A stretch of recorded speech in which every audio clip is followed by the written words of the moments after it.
Hello বন্ধুরা, চলে এসেছি রাজবন্যার নতুন একটা রেসিপি নিয়ে। আজ আমি আপনাদের ব্রেড কাস্টার্ড বানিয়ে দেখাবো। খুব সহজ বানানো, খেতে অসাধারণ লাগে। বিভিন্ন ফ্লেভারে এই ব্রেড কাস্টার্ডটা বানানো যায়, তবে আমি কীভাবে বানিয়েছি সেটা আজ আপনাদের সাথে শেয়ার করব। অবশ্যই রেসিপিটা স্কিপ না করে পুরোটা দেখার জন্য অনুরোধ রইল। আর দেরি না করে দেখে নিন আমার আজকের recipe bread custard. Bread custard বানানোর জন্য এখানে বেশ কিছু স্লাইস পাউরুটি নিয়ে নিয়েছি। পাউরুটিগুলোর ধারগুলোকে আগে বাদ দিয়ে নেবো। এবার মাঝখান থেকে প্রথমে কেটে নেবো, তারপর এটাকে 4টে টুকরো করে নেবো। এইভাবেই বাকি পাউরুটিগুলোকে কেটে আগে রেডি করে নেবো। সব কটা পাউরুটি কেটে আমার রেডি করা হয়ে গেছে। এবার পাউরুটির পিসগুলোকে ভেজে নেব। ভাজার জন্য আমি এখানে দিয়ে দিচ্ছি 1.5 টেবিল স্পুন সাদা তেল। আপনারা চাইলে তেল ঘি মিশিয়েও পাউরুটির পিসগুলোকে ভাজতে পারবেন। এবার তেলটাকে ভালো করে আগে ফ্রাইং প্যানে মাখিয়ে নেব। দিয়ে দেবো বেশ কয়েকটা পাউরুটির টুকরো।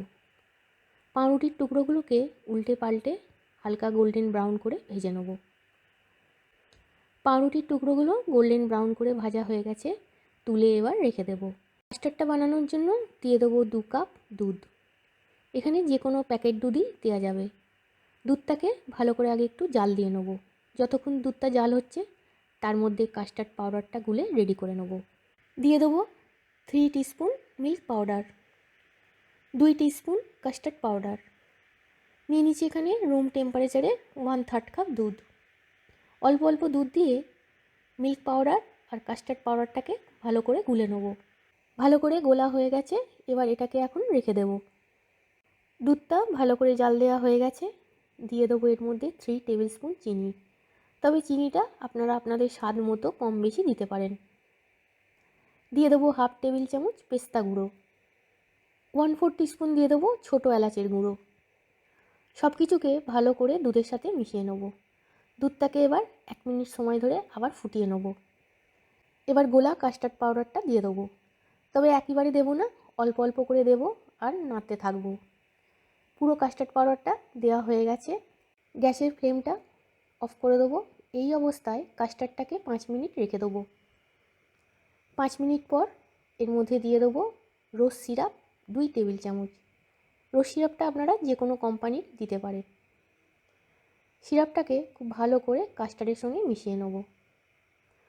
তবে আপনারা এখানে যে কোনো ফ্লেভারের কাস্টার্ড বানাতে পারেন।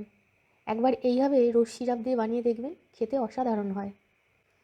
ভালো করে মেশানো হয়ে গেছে। এবার ব্রেড কাস্টার্ডটা বানিয়ে নেব। প্রথমে বেশ কিছু পাউরুটির টোস্ট আগে দিয়ে দেবো